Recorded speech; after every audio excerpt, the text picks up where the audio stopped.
Assalamualaikum warahmatullahi wabarakatuh. Halo, perkenalkan nama saya Ahmad Rehan. Saya mahasiswa semester 6 dari Sastra Indonesia.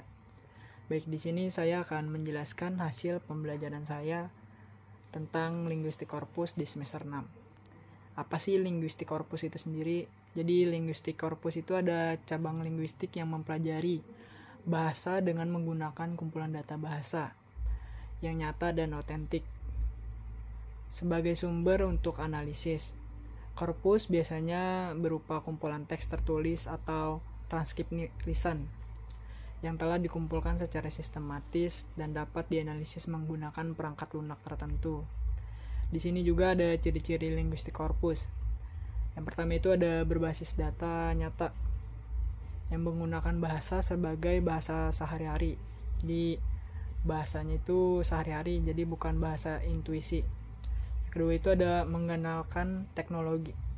Korpus sendiri dapat dianalisis dengan bantuan komputer dan perangkat lunak linguistik. Yang ketiga itu ada kuantitatif dan kualitatif. Jadi korpus dapat digunakan untuk menemukan pola secara sistematis maupun menganalisis makna secara mendalam. Selanjutnya itu ada jenis-jenis korpus. Yang pertama itu ada korpus umum. Apa sih korpus umum sendiri? Itu adalah jenis korpus linguistik yang terdiri dari kumpulan teks yang mencerminkan penggunaan bahasa secara luas dan beragam. Jadi korpus umum itu mencakup berbagai domain, ragam, dan situasi komunikasi. Tujuan utamanya itu adalah untuk memberikan gambaran representatif mengenai bagaimana bahasa digunakan untuk kehidupan sehari-hari oleh penutur aslinya. Ada juga ciri-ciri dari korpus umum. Bersifat representatif terhadap seluruh sistem bahasa. Berasal dari berbagai sumber seperti surat kabar, buku fiksi atau non-fiksi, artikel ilmiah, terus juga ada wawancara, media daring seperti blog, komentar, atau forum. Ciri-cirinya juga itu mencakup berbagai ragam bahasa seperti lisan dan tulisan, formal dan informal. Dapat digunakan untuk berbagai keperluan analisis linguistik seperti sintaksis, semantik, pragmatik, dan morfologi. Selanjutnya ada korpus khusus. Jadi korpus khusus sendiri ini adalah jenis korpus linguistik yang disusun untuk mewakili bahasa dalam konteks atau domain tertentu, seperti di bidang hukum, kedokteran, media sosial, pendidikan, atau sastra. Jadi berbeda dengan korpus umum yang mencakup berbagai ragam bahasa, korpus fokus ini sendiri fokusnya hanya pada topik, gaya, dan komunitas tertentu. Ciri-cirinya itu ada fokus tematik atau domain tertentu, misalnya seperti bahasa hukum, bahasa iklan, atau bahasa media sosial.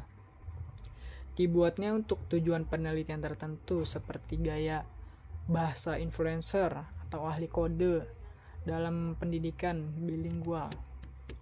Biasanya berukuran lebih kecil dibanding korpus umum, tapi lebih mendalam dan spesifik. Dapat berupa tulisan, lisan, gabungan keduanya tergantung dari tujuannya. Selanjutnya ada korpus paralel. Ya, korpus paralel ini ada jenis korpus linguistik yang berisi teks dalam 2 atau lebih bahasa, saling berhadapan secara sistematis. Artinya, korpus paralel ini menyajikan teks asli dan terjemahan secara sejajar, kalimat demi kalimat atau bahkan demi kata. Selanjutnya ada korpus diakronik. Jenis korpus linguistik ini yang disusun untuk menganalisis perubahan bahasa dari waktu ke waktu.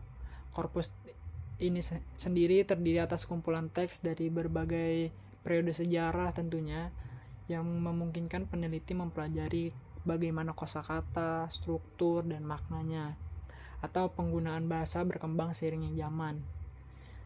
Ya, selanjutnya ada contoh penggunaan linguistik korpus. Di sini saya menggunakan contoh untuk menganalisis frekuensi kata atau frasa.